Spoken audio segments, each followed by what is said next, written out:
તો સુરતથી વધુ એક સમાચાર મહત્વપૂર્ણ સામે આવી રહ્યા છે। મોટા સમાચાર છે। આપને જણાવી દઈએ કે સુરતની અંદર એક ટીઆરબી જવાન લાંચ લેતા ઝડપાયો છે। આપને જણાવી દઈએ કે સુરતમાં જે ટીઆરબી જવાન છે તે લાંચ લેતા ઝડપાયો છે।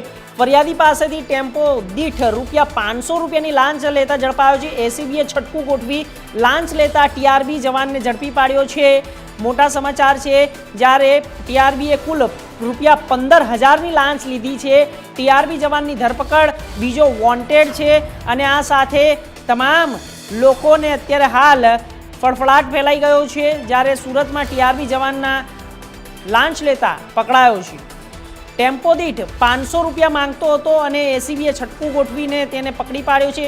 કુલ ₹15,000ની લાંચ લેતા પકડાયો છે।